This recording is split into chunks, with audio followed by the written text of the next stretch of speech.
How's everyone doing today? Devon Moore, thank you.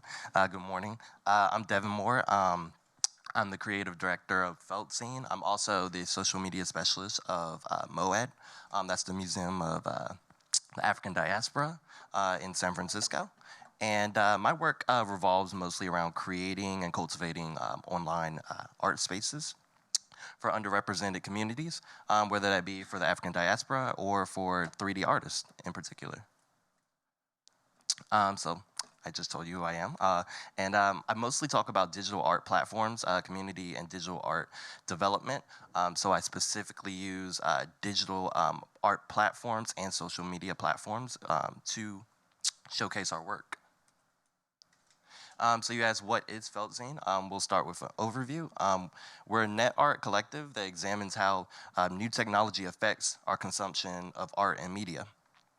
And here's a quote from Malala Yousafzai. I raise my voice not so that I can shout, but so that those without a voice can be heard. And that's essentially what we aim to do. We try to make sure that we're able to showcase emerging and underrepresented artists in a medium that a lot of museums and institutions don't necessarily take a look at.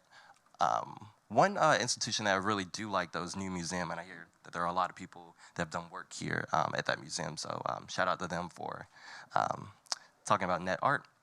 And FELT Zine is an experimental internet art platform. Net art essentially means that it's for the internet and by the internet. So the art is created on the internet, and then it's also shared on the internet or screen. So all of our work is used and showcased on smartphones, screens, and then sometimes we have IRL experiences as well. And we also examine digital activism, race, gender, and class. And we have a collective that spans around the globe. That includes America, Asia, Europe, and Africa. And essentially, for culture and community, we're creating a way of life for a group of people passed down from one generation to the next. For us, we want to honor the artists that inspire us the most. Doing so allows this community to recognize us as a space that wants to document what's going on. And we also want to showcase them in a manner that's innovative as well. We split our time in two aspects. So our bread and butter is essentially interactive zines. So every week we release a new digital zine that includes about 9 to 10 images from a different artist every week. And that's essentially how we tend to grow every week. And that we also have 3D digital web projects as well. And then on top of that, all of the art is created on the internet, so we collaborate online specifically, and we release it online as well. And then in real life, we also have 3D art exhibitions and live art experiences. So around Bushwick and LA and San Francisco, you can come to one of our events where we combine IRL and URL experiences, whether that be with AR posters, different t-shirts that you're able to scan and view our art on, and also public installations. So we've recently done a Masel's Documentary Center screening where you're able to come and view our art with your smartphone through AR or the cinema. And then once again, accessibility is a necessity for us. The common norms in our project are accessibility, so all of our projects are readily available online while presenting themselves in public and virtual spaces, and usability as well. So we aim to present our works in a manner that creates access for people around the world. So we have different versions and different formats for people to access. If they're not able to have that many megabytes, or if they don't have a big data plan, we create art in a way where they're all able to view us. And at the same time, it's also free to use. So all of the software programs that we use are free, and we also document that on our website as well. So once again, we always use free software. This is my friend Mark Sab. We went to Tokyo and we scanned him in this studio. So we always have the 3D object of him, and we use it within all of our projects. I don't like to scan myself because I find it kind of weird, but I love to scan my friends, so it's great. And Dash 3D is also a free program, so you're able to take a character and essentially model and morph them, and that's one of the key elements for net art. There are a lot of found objects that museums often upload onto their websites, and we're able to mold and essentially sample and edit them from there. It's very hip hop in my opinion.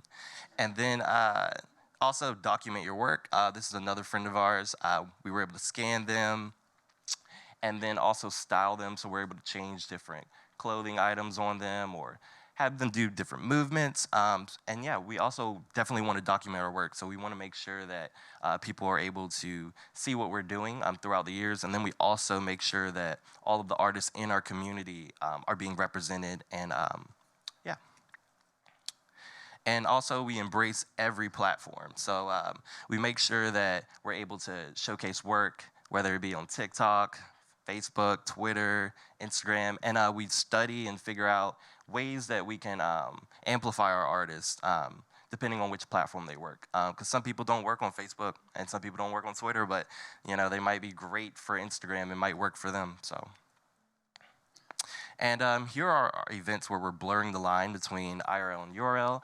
This was an event with Diesel where we released an interactive AR t-shirt. And I really love this event because we're able to bring people from all different places together in one place to celebrate innovative art.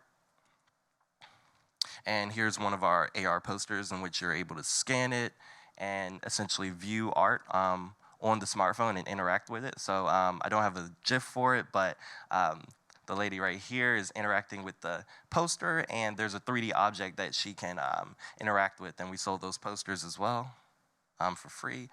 Here's another person at the event, essentially experiencing virtual reality at a show. And then we also always want to collaborate. I have 1 minute, sorry. And also, a picture is worth 1,000 words. We always want everyone to have the capacity and potential to create influence. This is Thomas McMahon from FELT Zine 40. Really love that piece. We've also done 300 collaborations. Our audience is about 100,000 people.